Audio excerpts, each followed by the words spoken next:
The developer of one of the country's COVID-19 vaccines, a principal working to make a positive impact on her school community, a chef who wants to make her restaurant the Five Guys of seafood, and the voice of Orioles baseball at Camden Yards. This morning, we're sharing the stories and accomplishments of these four women as we celebrate Women's History Month.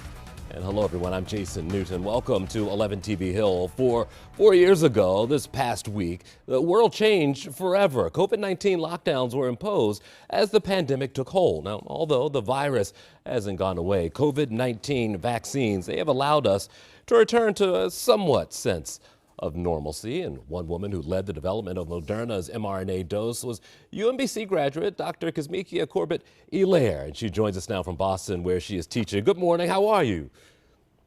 Good morning. I'm doing well. How are you? I'm great. Have you had a chance to breathe in the last 4 years? Are you back to normal? You know what? Yes, just a little bit. I think that I have gotten some rest post-pandemic. Yeah. How daunting of a task when this was presented to you years ago, and this was the aim. I mean, this was all the headlines. What was going through your mind? I cannot fail. Uh, That's the only thing that was going through my mind. I mean, it goes without saying that we were living in some very trying times, but to have that type of burden on my shoulder as well, and knowing that what I was working on was one of the only ways out of the pandemic, it was certainly a lot to bear, and I am so happy that we are out of it. Talk to me a little bit about the effort there as you're working with Moderna to get this done. I'm guessing there are a lot of things. I mean, there's the quality and the quantity issue, and you know that this pandemic has faced the entire world. I mean, your shoulders had to be kind of broad at that point to take on so much. Yeah, and that's why you work with the team. It would not have been possible without a very an effort from really everyone, whether it be the companies, the US government, especially the team that I had been working with for 6 years at the US National Institutes of Health. We were able to really work together in a very trustworthy way, and it allowed us to move quickly to make a vaccine possible. Talk about making that possible, because it sounds like working with this type of virus had been going on for some time. And so did that help when it came to the time to actually making a vaccine? Oh, yes, absolutely. It wasn't just the work of us that we'd been doing for, I guess, about 6 years at that to that point when the pandemic started.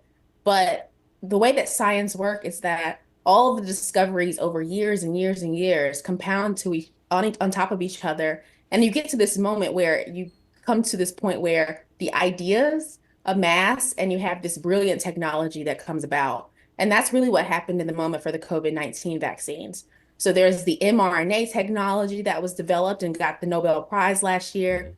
Then there's the work that we were doing in concert with our collaborators to understand these viruses, this entire family of coronaviruses that helped to move the vaccines forward and to design the vaccines. And so it was one of those times where it was a testament to the brilliance of science coming together. Tell me about your calling to science. What spoke to you when you decided this is what I wanted to do?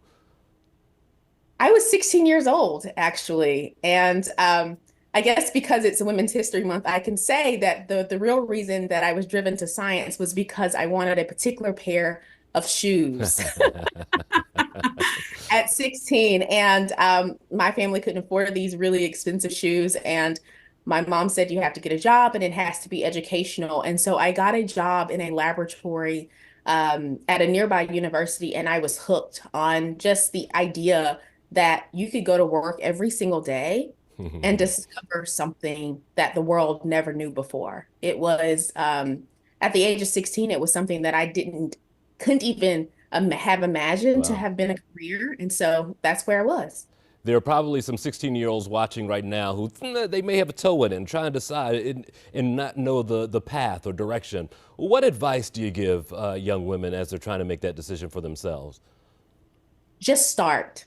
Wherever you are right now, just start. The thing that I like to remind young women and also young boys who think that they're interested in science, the truth is that all of us are born as scientists, and all we need is a little push to help us to understand how to utilize our scientific brain.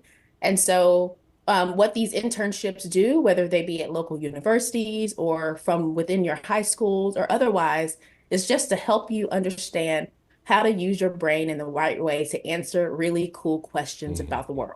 You make it sound like fun. Listen, it's not work when it's It's fun. fun. Thank you so much for your Just time this try morning. it. I know, right? Thank you for your time this morning. We appreciate it. Thank you so much.